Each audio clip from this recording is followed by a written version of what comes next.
kunnafoni min bɛ di nanzarakan na o bɛna yɛlɛma aw ye todunkan na a bɛna lase aw ma seeru sila maraka faama fɛ sabula kunnafoni sɔrɔbaliya o ye kunnasiri ye. maraka faama ka journal banbara bɛna lase aw ma ka sababu ɲuman kɛ malizoom.net ye. maraka faama i bisimila bi kunnafoniw bɛ cogo di. bi ye ntɛnɛn desanburu kalo tile 10 san 2018 kunnafoni labɛn bɛ fasirijɛkulu maaw fɛ a bɛna lase a balimakɛ seyidu sila maraka faama fɛ sori gindo dɔgɔnɔkɛ faama k'ale to suya kɔlɛ la kunnafoni bakurubaw filɛ.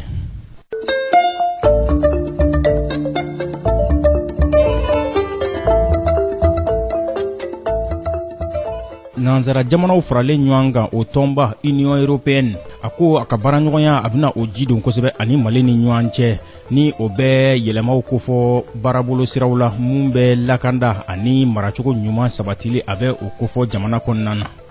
dunanjigiso radisson bulu a ye bisimilali kɛ ntɛnɛndon desanburu kalo tile 3 de ka taa kuncɛ jumadon desanburu kalo tile 7 na. a tun bɛ kalanbolo kɔfɔ ka ɲɛsin maa 50 baɲango ma n'o ye dongbaro ɲininaw ani hakilina fɔlaw bɔlɔlɔ sanfɛ lakanda bɛ se ka kɛ bɔlɔlɔ tɛmɛsiraw la cogo min na ka kalanbolow ta ka ɲɛsin u ma o lahalayaw la. minisiriso min n'a ɲɛsin bɛ ka yɛlɛma kuraw don baarabolow taabolo la jamana kɔnɔna na jamana forobacaw kɛrɛnkɛrɛnnenya la o minisiri safiya boli a tun bɛ dongbaro ɲininaw ɲɛkɔrɔ dɔgɔkun furancɛ tɛmɛlen in na ka baarabolow waleyataw k'olu ɲɛfɔ dongbaro la kumabaw olu ye nin ye minnu bɛna walawala aw ye sisan dani na aw ni ce maraka faama ka journal banbara lamɛnli la.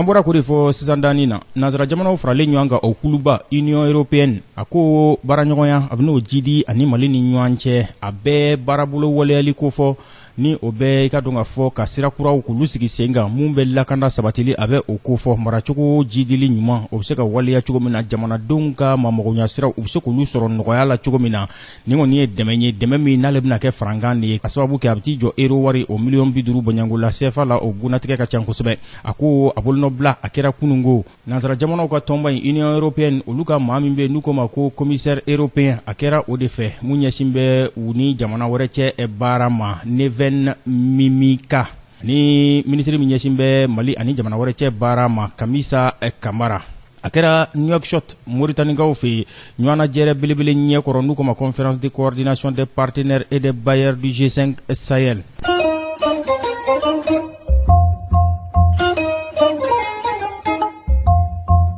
ka kalanbolo taga ɲɛsi dongbaro ɲininaw ma u bɛ se ka yɛrɛlakanda k'o waleya kɛ cogo min na cakɛbara bɔlɔlɔ ɲɔgɔn sɔrɔ yɔrɔw olu kɛnɛ kan n'an k'olu ma ko réseaux sociaux ani fɛn min ka dɔn k'a fɔ bugunatigɛ lahalayaw o ɲɔgɔnnajɛrɛ in a kɛra dɛnɛndon desanburu kalo tile 3 de ka taa kuncɛ jumadon desanburu kalo tile 7 dunanjigiso radisson bulu la bamakɔ yan nɔ nin ko in labɛnna yɔrɔ fɛ cakɛyɔrɔ fɛ n'u ko ma ko Afrique TViste ale ye cakɛyɔrɔ ye mun ka wulikajɔ farafinna bondakun kan a dabusi ka bon kosɛbɛ yaasa lakanda o bɛ se ka taga ɲɛsin maaw ma bɔlɔlɔ olu sanfɛla na cogo min na u ye wele bila maa 50 de ma ka kalanbolo taga ɲɛsin olu ma u y'a baarabolo in tɔgɔ kɛ ko Afrique Media Cybersécurité ka lakana kɛ bɔlɔlɔ sanfɛ journalistes tun b'a la blogueurs tun b'a la n'o ye hakilina fɔlaw ye ani jamanadenw ka fara ɲɔgɔn kan kulu olu ka maa sugandilen dɔw fana tun bɛ a kɔnɔna na baaraboloba don min n'u bɛna a kuncɛ waati a bɛna se farafinna jamana 10 baɲango kɔnɔna na u bɛna maa 500 u bɛna nin kalanbolo in taga ɲɛsin olu de ma a bɛ Afrique TVC maaw a bɛ olu ko fɔ tile 5 baɲango u ye nin kalanbolo in taga ɲɛsin ba maliba denw ma ani maa 2 n'olu bɔra Niger maa 2 wɛrɛ olu bɔra Burkina Faso ka na kalanbolo in ka a lasɔrɔ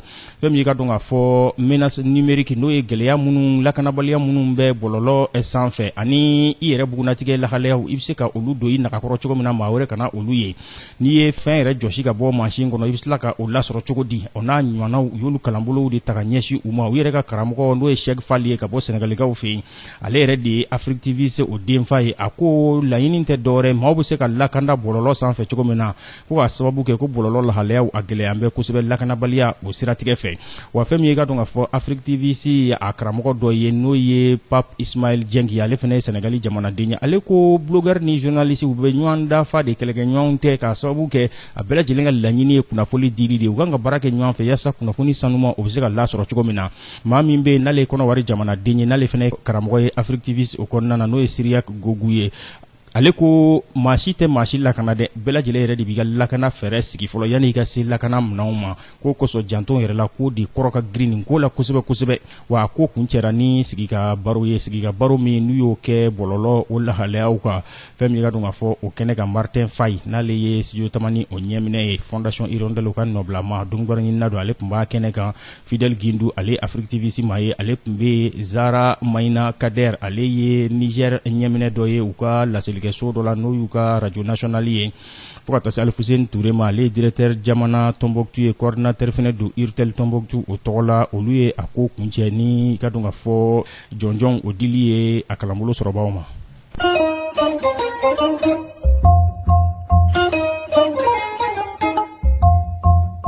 Minisiriso min n'a ɲɛsin bɛ ɲɛdama kuraw olu dili ma fɛn min ye jamana forobacaw olu kɔnɔna na. O minisiri Safiya Boli ale tun bɛ dɔnkɔrɔ ɲininaw ɲɛkɔrɔ dɔgɔkun kunfori waati tɛmɛlen in na. A ko baarabolo minnu n'olu bɛna waleya o de ye k'a fɔ ka kɛlɛbolo ta ka ɲɛsin fɛn min ye yuruguyurugu ani fɛn min ye jamana foroba nafolo o daragili ka kɛlɛbolo ta ka ɲɛsin o lahalayaw ma. U ye nin ko in dabɔ décembre kalo tile 9 a tile 16 a bɛ kuncɛ dɔgɔkun kelen bɔɲanko u bɛna wuli ka jɔ kɛ a bɛ mɛriw don kɛrɛnkɛrɛnnen yɛrɛ ɲɛkɔrɔla na n'o ye don kɛrɛnkɛrɛnnen min diɲɛ bonda kunkan n'ale ɲɛsin bɛ yuruguyurugu o kɛlɛli ma. Kumakan min n'o don bɛ bala diɲɛ bonda kunkan o de ye an ka fara ɲɔgɔn kan an ka yuruguyurugu kɛlɛ ɲɛtaa sira u bɛ se ka wala ka taa cogo min na bɛɛ ani lakanaw ka jidi jamanaw olu kɔnɔna na.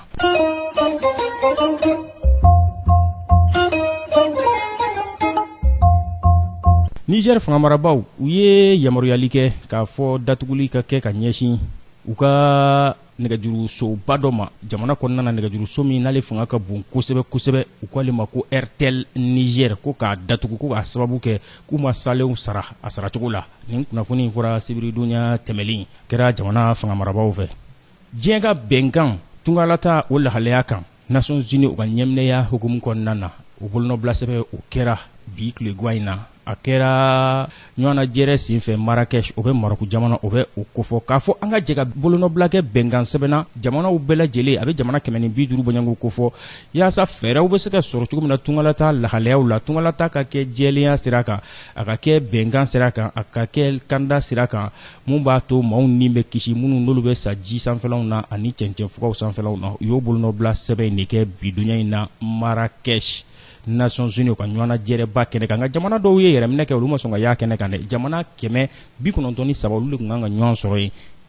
160 a jirala k'a fɔ k'olu ɲɔgɔnna de yera a kɛnɛ kan. A bɛ jamana ɲɛmaw ani fɛn min ye gouvernement ɲɛminɛw a bɛ olu kofɔ ani minisiriw minnu cira jamana dɔw fɛ olu de ɲɔgɔn sɔrɔ nin kɛnɛ in kan ka bɛn ni lahalaya in kan.